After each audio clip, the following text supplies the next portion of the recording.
ओम शांति। आज 6 फरवरी 2022 है और आज के बाबा के अव्यक्त रूप से चले हुए मधुर महावाक्यों को स्पष्ट करेंगी आदरणीय आशा दीदी।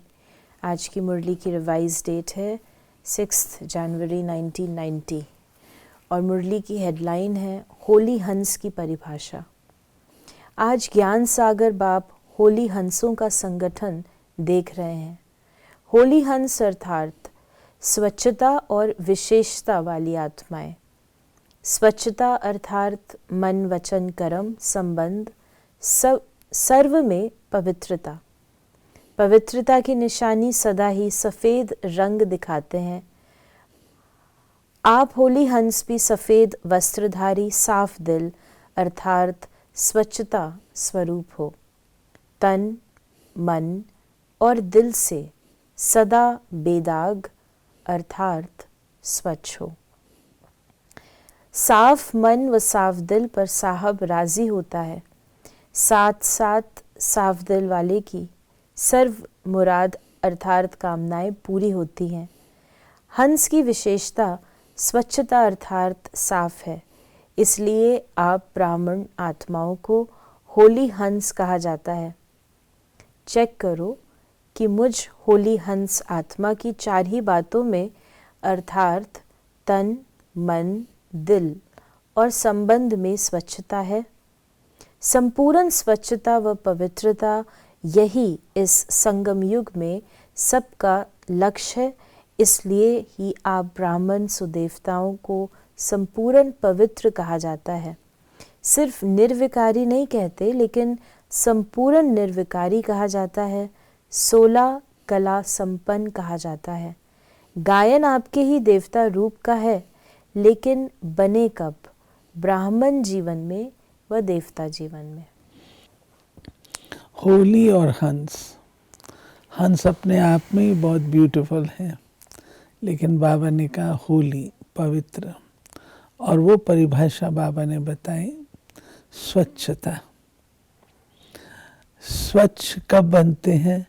संगम पर, ये भी बाबा बता रहे हैं। और जो बाबा सिग्नल दे रहे हैं कि आपकी महिमा में केवल निर्विकारी नहीं कहा जाता, संपूर्ण शब्द आता है। संपूर्ण निर्विकारी, संपूर्ण पवित्र, 16 कला संपन्न। तो उसका राज क्या है, वो बाबा आगे बताते हैं। फिर बाबा ने इन 4 बातों की हमें चेकिंग भी बताई। पहला, तन की स्वच्छता अर्थात सदा इस तन को आत्मा का मंदिर समझ उस स्मृति से स्वच्छ रखना। जितनी मूर्ति श्रेष्ठ होती है, उतना ही मंदिर भी श्रेष्ठ होता है। तो आप श्रेष्ठ मूर्तियां हो व साधारण हो। ब्राह्मण आत्माएं सारे कल्प में नंबर 1 श्रेष्ठ आत्माएं हैं। तो बाबा ने कहा कि इतना अपना स्वमान जान इस शरीर रूपी मंदिर को स्वच्छ रखो। सदा हो लेकिन स्वच्छ हो। इस विधि से तन की पवित्रता सदा रूहानी खुशबू का अनुभव कराएगी। ऐसी स्वच्छता पवित्रता कहाँ तक धारण हुई है? देह भान में स्वच्छता नहीं होती, लेकिन आत्मा का मंदिर समझने से स्वच्छ रखते हो। और ये मंदिर भी बाप ने आपको संभालने और चलाने के लिए दिया है। इस मंदिर का ट्रस्टी बनाया है। आपने तो तन मन धन सब दे दिया ना, अभी आपका तो नहीं है। मेरा कहेंगे या तेरा कहेंगे? तो ट्रस्टीपन स्वतः ही नष्टो मोहा अर्थात स्वच्छता और पवित्रता को अपने में लाता है। मोह से स्वच्छता नहीं, लेकिन बाप ने सेवा दी है। ऐसे समझ तन को स्वच्छ पवित्र रखते हो ना, वह जैसे आता है वैसे चलाते रहते हो। स्वच्छता भी रूहानियत की निशानी है। बाबा ने इसको क्लियर किया है कि जब हम किसी चीज़ को कहते हैं स्वच्छ है, बिल्कुल शुद्ध है, पवित्र है, तो वो रूहानियत की निशानी बाबा ने कहा लास्ट सेंटेंस में। इस पर अच्छी तरह मनन करने की आवश्यकता है। कि स्वच्छता और रूहानियत का संबंध क्या है। व्यक्ति रूहानियत में तभी रह सकता है जब संपूर्ण रूप से स्वच्छ है। स्वच्छ माना जो मेरा ओरिजिनल मूल स्वरूप है वो कैसा है, मेरे जो अनादि संस्कार हैं वो कैसे हैं, उन संस्कारों में रहना और उन संस्कारों से अपने जीवन को चलाना, व्यवहार में आना, वो रूहानियत है। फिर दूसरा बाबा ने मन के बारे में, मन की स्वच्छता बताई। ऐसे ही मन की स्वच्छता या पवित्रता, इसकी भी परसेंटेज देखो। सारे दिन में किसी भी प्रकार का अशुद्ध संकल्प मन में चला तो इसको संपूर्ण स्वच्छता नहीं कहेंगे। मन के प्रति बाप दादा का डायरेक्शन है, मन को मेरे में लगाओ व विश्व की सेवा में लगाओ। मन मनाभव, इस मंत्र की सदा स्मृति रहे। इसको कहते हैं मन की स्वच्छता व पवित्रता। और किसी तरफ भी मन भटकता है तो भटकना अर्थात अस्वच्छता। इस विधि से चेक करो कि कितनी परसेंटेज में स्वच्छता धारण हुई है। विस्तार तो जानते हो ना। मन की स्वच्छता, कोई भी अशुद्ध संकल्प ना हो। वो जो बाबा ने पहले कहा तन मंदिर है, देभान से मुक्त, वो स्वच्छता, जरा भी मिट्टी का जरा भी मैल ना हो। और मन की स्वच्छता में एक संकल्प भी कोई ऐसा ना हो। तीसरा बाबा ने बताया दिल की स्वच्छता। दिल की स्वच्छता, इसको भी जानते हो कि सच्चाई ही सफाई है। अपनी स्व उन्नति अर्थ जो भी पुरुषार्थ है, जैसा भी पुरुषार्थ है, वो सच्चाई से बाप के आगे रख। एक तो स्वयं के पुरुषार्थ की स्वच्छता, दूसरा सेवा करते सच्ची दिल से कहाँ तक सेवा कर रहे हैं इसकी स्वच्छता। अगर कोई भी स्वार्थ से सेवा करते हो तो उसको सच्ची सेवा नहीं कहेंगे। तो सेवा में भी सच्चाई सफाई कितनी है। कोई सोचते हैं कि सेवा तो करनी ही पड़ेगी, जैसे लौकिक गवर्नमेंट की ड्यूटी है, चाहे दिल से करो, चाहे मजबूरी से करो, चाहे अलबेले बन के करो, करनी पड़ती है ना। कैसे भी 8 घंटे पास करने ही है। ऐसे इस ऑलमाइटी गवर्नमेंट द्वारा ड्यूटी मिली हुई है, ऐसे समझ के सेवा करना, इसको सच्ची सेवा नहीं कहा जाता। ड्यूटी सिर्फ नहीं है, लेकिन ब्राह्मण आत्माओं का निजी संस्कार ही सेवा है। तो संस्कार स्वतः ही सच्ची सेवा के बिना रहने नहीं देते। तो ऐसे चेक करो कि सच्ची दिल से अर्थात ब्राह्मण जीवन के स्वतः संस्कार से कितने परसेंट की सेवा की। इतने मेले कर लिए, इतने कोर्स करा लिए, लेकिन स्वच्छता और पवित्रता की परसेंटेज कितनी रही। ड्यूटी नहीं है, लेकिन निजी संस्कार है, स्वधर्म है, स्वकर्म है। तो ये बाबा ने हमें दिल की स्वच्छता में 2 जो बातें बताई, स्वयं का पुरुषार्थ की स्वच्छता और सेवा की स्वच्छता।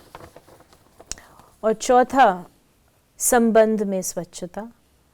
इसका सार रूप में विशेष ये चेक करो कि संतुष्टता रूपी स्वच्छता कितने परसेंट में है। सारे दिन में भिन्न भिन्न वैरायटी आत्माओं से संबंध होता है। 3 प्रकार के संबंध में आते हो। पहला ब्राह्मण परिवार, दूसरा आए हुए जिज्ञासु आत्माओं के, तीसरा लौकिक परिवार के। तीनों ही संबंध में सारे दिन में स्वयं की संतुष्टता और संबंध में आने वाली दूसरी आत्माओं के संतुष्टता की परसेंटेज कितनी रही।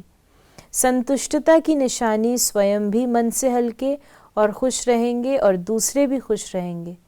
असंतुष्टता की निशानी स्वयं भी मन से भारी होंगे। अगर सच्चे पुरुषार्थी हैं तो बार बार न चाहते भी ये संकल्प आता रहेगा कि ऐसे नहीं बोलते, ऐसे नहीं करते तो अच्छा, ये बोलते थे, ये करते थे, ये आता रहेगा। अलबेले पुरुषार्थी को ये भी नहीं आएगा तो ये बोझ खुश रहने नहीं देगा, हल्का रहने नहीं देगा। संबंध की स्वच्छता अर्थात संतुष्टता। यही संबंध की सच्चाई और सफाई है। इसलिए आप कहते हो सच तो बीठो नच। बाबा ने जो 3 प्रकार के संबंध हमारे बताए, वो भी लौकिक, जिज्ञासुओं के साथ और ब्राह्मण परिवार।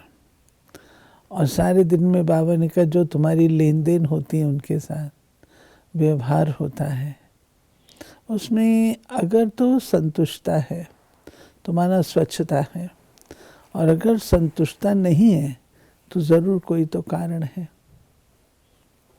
तो वो हमारा जैसे थर्मामीटर हो जाता है। फिर बाबा ने कहा कि ये तो सोचकर नहीं बैठे हो कि छोटे छोटे तो जाने वाले नहीं हैं। एवर रेडी का अर्थ क्या है? समय का इंतज़ार तो नहीं करते कि अभी 10-11 वर्ष हैं, बहुत करके 2000 का हिसाब सोचते हैं। लेकिन सृष्टि के विनाश की बात अलग है, अपने को एवर रेडी रखना अलग बात है। इसलिए ये उससे नहीं मिलाना। भिन्न भिन्न आत्माओं का भिन्न भिन्न पाठ है। इसलिए ये नहीं सोचो कि मेरा एडवांस पार्टी में तो नहीं है, या मेरा तो विनाश के बाद भी पाठ है। कोई आत्माओं का है, लेकिन मैं एवर रेडी हूँ, रहूँ, नहीं तो अलबेलेपन का अंश प्रकट हो जाएगा। एवर रेडी रहो, फिर चाहे 20 वर्ष जिंदा रहो, कोई हर्जा नहीं। लेकिन ऐसे आधार पर नहीं रहना। इसको कहते हैं होली हंस। समय की प्रतीक्षा नहीं करें, समय से पूर्व अपनी तैयारी रखें। फिर बाबा टीचर्स से मिल रहे हैं। टीचर्स को अपने को चेक करना आता है। टीचर्स को विशेष समर्पित होने का भाग्य मिला हुआ है। प्रवृत्ति वाले भी मन से समर्पित हैं, फिर भी टीचर्स का विशेष भाग्य है। काम ही है याद और सेवा का। चाहे खाना बनाती या कपड़े धुलाई करती, वो भी यज्ञ सेवा है। वो भी अलौकिक जीवन प्रति सेवा करती हो। बाबा ने कहा कि जो सच्चाई और सफाई से बाप और सेवा में सदा लगे रहते हैं, उन्हें कोई और मेहनत करने की आवश्यकता नहीं पड़ती है। सुनाया था ना कि योग्य टीचर का भंडारा और भंडारी सदा भरपूर रहेगा। फिक्र नहीं करना पड़ेगा अगला मास कैसे चलेगा, मेला कैसे होगा। सेवा के साथ साथ साधन स्वतः प्राप्त होंगे। रूहानी आकर्षण सेवा और सेवा केंद्र स्वतः ही बढ़ाती रहेगी। जब ज़्यादा सोचते हो कि जिज्ञासु क्यों नहीं बढ़ते, ठहरते क्यों नहीं, चले क्यों जाते हैं, तो जिज्ञासु नहीं ठहरते। योगयुक्त होकर रूहानियत से आह्वान करते हो तो जिज्ञासु स्वतः ही बढ़ते हैं। फिर बाबा ने कहा तो मन सदा हल्का रखो, किसी प्रकार का बोझ नहीं रहे। किसी भी प्रकार का बोझ है, चाहे अपना, चाहे सेवा का, चाहे सेवा साथियों का, तो उड़ने नहीं देगा। सेवा भी ऊंची नहीं उड़ेगी। इसलिए सदा दिल साफ और मुराद हासिल करते रहो। प्राप्तियां आपके सामने स्वतः ही आएंगी। सर्व रूहानी प्राप्तियां हैं ही ब्राह्मणों के लिए, तो कहाँ जाएंगी? अधिकार ही आप लोगों का है, अधिकार कोई छीन नहीं सकता। बाबा ने जो बताया है यहाँ पे टीचर्स की बताई कि योग्य टीचर जो होगी उसको ज़्यादा सोचना नहीं पड़ता है। उसका भंडारा और भंडारी दोनों उसके भरपूर रहते हैं। फिर बाबा महाराष्ट्र ग्रुप से मिल रहे हैं। खुशहाल अर्थात भरपूर संपन्न। तो बाबा ने कहा कि जहाँ खुशहाली होती है उसे कांटों, खुशहाली नहीं होती उसे कांटों का जंगल कहा जाता है। तो आपकी जीवन खुशहाल बन गई। और चाल कौन सी है? उड़ती कला वाली फरिश्तों की चाल है। तो हाल भी अच्छा और चाल भी अच्छी। हाल है खुशहाल, चाल है फरिश्तों की चाल। फिर बाबा ने आज वरदान दिया, ज्ञान खजाने द्वारा मुक्ति, जीवन मुक्ति का अनुभव करने वाले सर्व बंधन मुक्त भव। ज्ञान रत्नों का खजाना सबसे श्रेष्ठ खजाना है। इस खजाने द्वारा इस समय ही मुक्ति, जीवन मुक्ति की अनुभूति कर सकते हो। ज्ञानी तो आत्मा वो है जो दुख और अशांति के सब कारण समाप्त कर, अनेकानेक बंधनों की रस्सियों को काट कर मुक्ति व जीवन मुक्ति का अनुभव करे। अनेक व्यर्थ संकल्पों से, विकल्पों से और विकर्मों से सदा मुक्त रहना, यही मुक्त और जीवन मुक्त अवस्था है। स्लोगन है, विश्व परिवर्तक वो है जो अपनी शक्तिशाली वृत्तियों से वायुमंडल को परिवर्तन कर दे। विश्व परिवर्तन अपनी वृत्ति से परिवर्तन करना।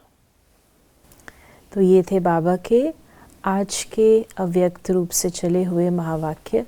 यदि आपके मन में कोई प्रश्न है तो आप उसे अवश्य व्हाट्सएप करें 8826599309 पर, और हम आपके प्रश्नों का उत्तर प्रश्नोत्तरी कार्यक्रम में लेने का प्रयास अवश्य करेंगे। ओम शांति।